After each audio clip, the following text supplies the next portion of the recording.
こんにちは。今日は皆さんの人生を劇的に変える可能性を秘めたとっておきの話題をご用意しました。それはモーニングルーティーンです。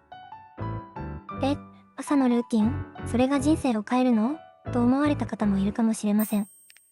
でも、ちょっと待ってください。今日の動画を最後まで見れば、きっとあなたもモーニングルーティーンの魔法にかかるはずです。今回のナビゲーターは、ビームの道です。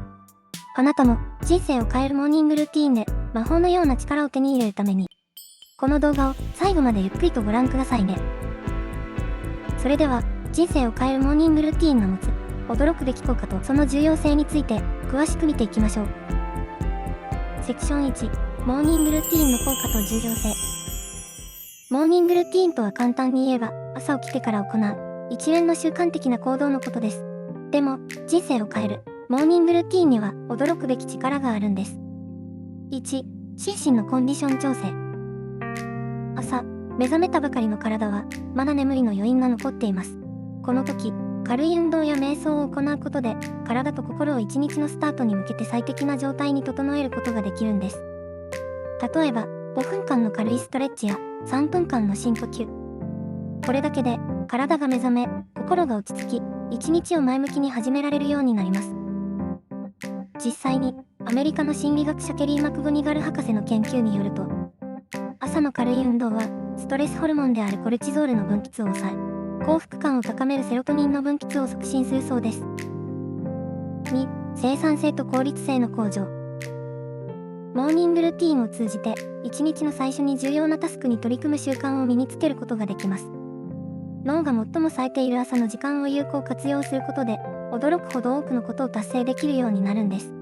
例えば、朝の30分間を使って、その日最も重要な仕事に取り組んでみてください。きっと、一日の残りの時間を余裕を持って過ごせるようになるはずです。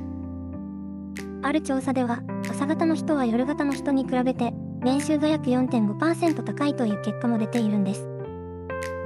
これは、朝の時間を有効活用することで、仕事の質や効率が向上するからだと考えられています。3、自己投資の機会。朝の時間は自分自身に投資するための最高の機会です。新しい知識を得たり、スキルを磨いたりするのに最適な時間なんです。例えば、15分間の読書や、ポッドキャストの視聴。これらの活動を通じて、継続的な成長と学びを実現できます。ビル・ゲイツやウォーレン・バフェットなど、多くの成功者が朝の読書の習慣を持っていることはよく知られていますね。彼らは、この習慣が新しいアイデアを生み出し、創造性を高めるのに役立つと話しています。4、ストレス低減と心の健康。効果的なモーニングルーティーンは、一日の始まりにポジティブな気持ちをもたらします。瞑想やジャーナリングなどの実践は、心を落ち着かせ、ストレスを軽減する効果があります。例えば、5分間の瞑想や感謝の気持ちを書き出すことで、心の安定と幸福感を得られるんです。ハーバード大学の研究では、朝の瞑想習慣がある人は、そうでない人に比べて、ストレスへの耐性が高く、不安やうつ症状が少ないことが明らかになっています。5、習慣化による長期的効果。モーニングルーティーンの真の力は、それを継続することで現れます。日々の小さな行動が、時間とともに大きな変化をもたらすんです。毎朝10分間の運動を1年間続けると、体力の向上だけでなく、自信や規律性も身につきます。習慣の力に関する研究では、新しい行動を習慣化するには、まずは21日間取り組むことが推奨されています。つまり、3週間続けて行うことで、モーニングルーティーンが身につき始めるんです。でも、これはほんの始まりに過ぎません。セクション2、感謝の習慣の重要性。さて、ここからは、モーニングルーティーンの中でも特に重要な要素、感謝の習慣について詳しく見ていきましょう。皆さん、感謝という言葉を聞いて、どんなイメージを持ちますか？単なる礼儀作法？それとも、何か特別なことがあった時だけするもの？実は、感謝には驚くべき力があるんです。感謝の習慣には、大きく分けて4つの効果があります。心理的効能、身体的効能、社会的効能、そして行動の変容です。順番に見ていきましょう。1、心理的効能。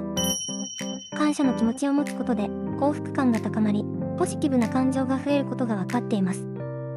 例えば、毎日3つの感謝できることを書き出す習慣をつけると、楽観性が向上し、不安や症状が軽減されるという研究結果があるんです。実際に、ある研究参加者は次のように語っています。毎朝、感謝のリストを書くようになってから、日々の小さな幸せに気づくようになりました。以前はストレスばかり感じていましたが、今は前向きな気持ちで一日を過ごせています。2、身体的効能。驚くかもしれませんが、感謝は体の健康にも良い影響を与えます。感謝の気持ちを持つ人は、睡眠の質が向上し、免疫機能が高まるという研究結果があるんです。さらに、心臓病のリスクも低下するそうです。カリフォルニア大学、サンディエゴ校の研究では、感謝の気持ちを持つ人は、そうでない人に比べて、炎症マーカーが 25% も低かったそうです。これは、様々な慢性疾患のリスク低下につながる可能性があります。3、社会的効能。感謝の気持ちを表現することで、人間関係が良好になります。感謝されると、相手はあなたともっと関わりたいと思うようになるんです。職場でも、感謝の言葉を伝え合うことで、チームワークが向上し、生産性が高まるという結果も出ています。ある企業では、感謝の金曜日という取り組みを始めました。毎週金曜日に、社員同士で感謝の言葉を伝え合うんです。その結果、社員の満足度が 20% 上昇し、離職率が 15% 低下したそうです。4、行動の変容。感謝の習慣は、自分自身の行動にも良い影響を与えます。感謝の気持ちを持つ人は、自制心が高まり、忍耐強くなる傾向があります。また、目標に向かって努力する力も強くなるんです。ある大学生の例では、感謝の日記をつけ始めてから、勉強時間が1日平均30分増えたそうです。感謝の気持ちを持つことで、自分の可能性を信じられるようになった、と、彼は語っています。ここまで聞いて、すごいね、と思った人もいれば、本当かなと疑問に思った人もいるかもしれません。でも、これらの効果は、単なる憶測ではありません。科学的な裏付けがあるんです。例えば、カリフォルニア大学、デイビス校のロバート・エモンズ博士らの研究では、感謝日記をつけるグループと、そうでないグループを比較しました。その結果、感謝日記をつけたグループは、より前向きで、人生に満足し、健康状態も良好だったのです。また、マイアミ大学の研究では、感謝の気持ちを表現することが、新しい人間関係を築くきっかけになることが示されています。さらに、脳科学の分野でも、感謝が前頭前野や扁桃体などの脳の部位に、ポジティブな影響を与えることが分かってきています。インディアナ大学の研究では、感謝の気持ちを持つと、前頭前野の活動が活発になることが確認されました。前頭前野は、意思決定や感情のコントロールに関わる重要な部位です。つまり、感謝することで、より賢明な判断ができるようになる可能性があるんです。このように、感謝の習慣には、科学的にも証明された多くの利点があるんです。いかがでしょうか？感謝の習慣が持つ力、そしてそれを裏付ける科学的根拠について、ご理解いただけたでしょうか？でも、知識を得ただけでは意味がありません。実際に行動に移すことが大切なんです。そこで次は、皆さんにすぐに実践していただける、簡単で効果的な感謝のワークをご紹介します。これらのワークを、ぜひモーニングルーティーンに取り入れてみてください。セクション3、感謝のワーク。では、ここから、皆さんに今すぐ始められる3つの感謝のワークをご紹介します。これらのワークは、科学的な裏付けがあり、多くの人々の人生を変えてきた実践的な方法です。準備はいいですか？それでは、始めましょう。ワーク1、感謝のリスト。1つ目のワークは、感謝のリストです。これは、毎朝、感謝できることを3つ書き出すという、とてもシンプルなワークです。やり方は簡単です。まず、ノートを用意してください。スマートフォンのメモアプリでも構いません。そして、その日感謝できることを3つ書き出すのです。大きなことでも、小さなことでも構いません。例えば、1、健康で目覚めたこと。2、美味しい朝食が食べられること。3、家族や友人がいること。ポイントは、具体的に書くことです。健康と書くだけでなく、昨日の運動で体が軽く感じられることのように、具体的に書くと、より深い感謝の気持ちを感じられます。このワークを毎日続けることで、日々の生活の中にある幸せに気づき、前向きな気持ちで一日を始められるようになります。ある参加者は、このワークを1ヶ月続けた後、こう語っています。始めた頃は、何を書けばいいか悩みました。でも、続けているうちに、日常の中の小さな幸せに気づけるようになりました。今では感謝のリストを書くのが楽しみになっています。ワーク2、感謝のアファメーション。2つ目のワークは感謝のアファメーションです。アファメーションとは肯定的な言葉を自分に言い聞かせることで潜在意識に働きかける方法です。やり方は次の通りです。まず、鏡の前に立ちます。そして自分自身に向かって感謝の言葉を声に出して言います。例えば、私は今この瞬間に感謝します。私の人生にはたくさんの素晴らしいものがあることに感謝します。私は周りの人々のサポートに感謝します。これらの言葉を朝5分間繰り返し唱えてください。最初は少し恥ずかしく感じるかもしれません。でも続けていくうちに自然と感謝の気持ちが湧いてくるはずです。このワークは自己肯定感を高め、ポジティブな気持ちで一日をスタートする助けになります。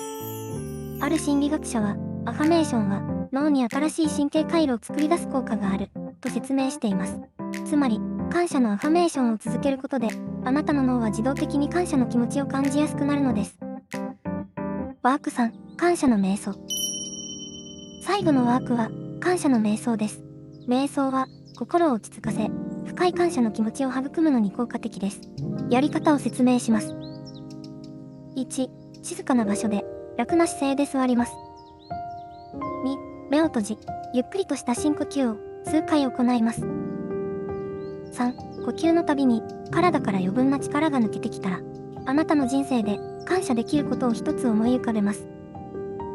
4、その対象に対する感謝の気持ちを心の中で表現します。5、その感謝の気持ちが体中に広がっていくのを感じます。これを5分間続けます。このワークを通じて深い感謝の気持ちを体験し、心の平安を得ることができます。また、一日を通してより多くの感謝の機会に気づけるようになります。ある瞑想指導者は、感謝の瞑想は現在の瞬間に意識を向ける最も効果的な方法の一つと語っています。つまり、このワークはマインドフルネスの実践にもなるのです。いかがでしたか？これら3つのワークはそれぞれ5分程度で行えるシンプルなものです。でも、継続することで大きな変化をもたらします。ぜひ、この中から一つ、あるいは全部をあなたのモーニングルーティーンに取り入れてみてください。そして、感謝の力があなたの人生にもたらす変化を体験してみてください。Q&A セクション。ここで、よくある疑問と、その回答の例を見ていきましょう。Q1、忙しくて時間がないのですが、それでもモーニングルーティンは可能ですか？はい、可能です。大切なのは、長さではなく質です。例えば、5分間の感謝のリスト作成や、3分間の深呼吸でも十分効果があります。まずは小さく始めて、徐々に拡大していくのがおすすめです。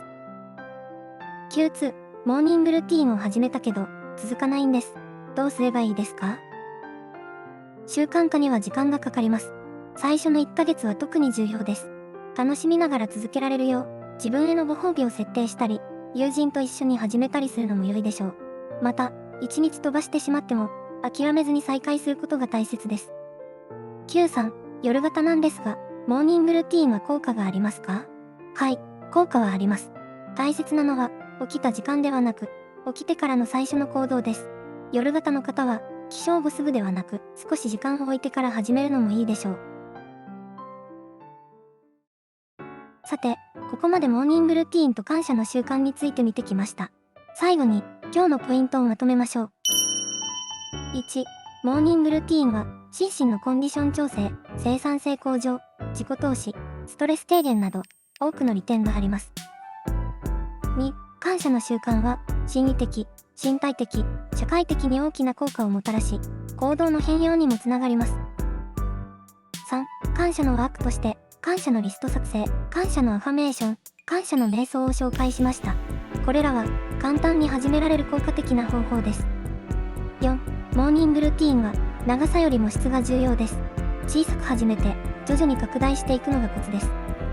5、習慣化には時間がかかりますが、継続することで大きな変化が生まれます。皆さん、いかがでしたか？モーニングルーティーンと感謝の習慣の素晴らしさ、感じていただけましたでしょうか？今日学んだことをぜひ明日から実践してみてください。小さな一歩からあなたの人生が大きく変わる可能性があります。それでは、素晴らしいモーニングルーティーンが皆さんの人生にポジティブな変化をもたらしますように。実践してみた感想や質問があれば、ぜひコメント欄でシェアしてくださいね。皆さんの体験を聞くのを楽しみにしています。これで今日の動画は終わりになります。最後までご覧いただき、本当にありがとうございました。そして、今後も役立つ情報をお届けしていきますので、ぜひチャンネル登録をお願いします。また次の動画でお会いできるのを楽しみにしています。